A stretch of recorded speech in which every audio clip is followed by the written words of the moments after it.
आप एक चीज जानते हैं कि महाकुंभ में या फिर कुंभ में जिन अखाड़ों का शाही स्नान होता है, वो अखाड़े कौन-कौन से हैं और इन अखाड़ों का इतिहास क्या है? इसके बारे में जानना आपको ज़रूरी भी है क्योंकि जब आप कुंभ में जाते हैं, नहाते हुए बड़े-बड़े सन्यासी साधुओं को और भक्तों को देखते हैं, तो आपके मन में एक चीज़ तो ज़रूर आती होगी कि आखिर भाई ये जो बड़े-बड़े अखाड़े हैं, इनका इतिहास क्या है, कब से शुरू हुए? माना जाता है कि आदि शंकराचार्य ने इन अखाड़ों की स्थापना की थी और बौद्ध धर्म का जो प्रसार उस समय ज्यादा तेजी से बढ़ रहा था, उसको रोकने के लिए किया था। लेकिन ऐसा कोई ऐतिहासिक तथ्य भी सामने नहीं आता है क्योंकि अखाड़ों की परिकल्पना या अखाड़ों की बात उससे पहले की भी मानी जाती रही है। इसके बारे में, इसके इतिहास के बारे में हम आपसे कुंभ रंजन में बातचीत करते रहेंगे, लेकिन आज हम आपको बताते हैं कि कौन कौन से अखाड़े हैं जो कुंभ के समय में दिखाई देते हैं या जो महाकुंभ आने वाला है उसमें आपको दिखाई देंगे। तो शैव, वैष्णव और उदासीन ये 3 अखाड़े माने जाते हैं। शैव संप्रदाय के अंतर्गत जो 7 अखाड़े हैं उनमें से श्री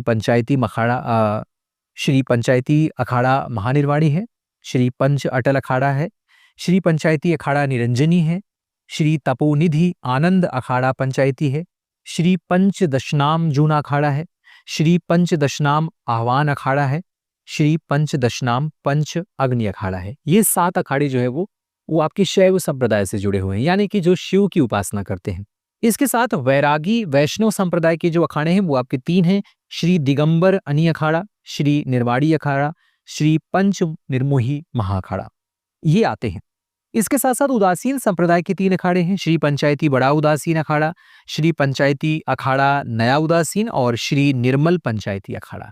ये 13 अखाड़े हैं। लेकिन आपको पिछली बार की बात याद होगी कुंभ 2019 में जब किन्नर अखाड़ा एक अखाड़े के तौर पर दिखा और इस अखाड़े को काफ़ी प्रशंसा भी मिली। काफ़ी लोग और काफ़ी भक्त श्रद्धालु उस अखाड़े के आस-पास या उनके पंडालों में जाते हुए दिखे। कई बार इस पर विरोध भी दर्ज किया गया, लेकिन बाद में खबर ये भी आई कि एक बड़े महा अखाड़े ने उनको अपने साथ मिलाने या फिर उनको अखाड़े का दर्जा देने की बात कही। कुछ संतों का और कुछ शंकराचार्यों का इस पर विरोध भी था या उन्हें कह सकते हैं कि उनकी आपत्ति थी कि किन्नर अखाड़ा जो है वो अखाड़े का दर्जा नहीं प्राप्त कर सकता है। तो इस महाकुंभ में हम आपसे मिलते हैं और आपको महाकुंभ की अच्छी-अच्छी जानकारियाँ हम वहाँ से ग्राउंड रिपोर्ट के माध्यम से देने वाले हैं। इंतज़ार करिए कुंभ का।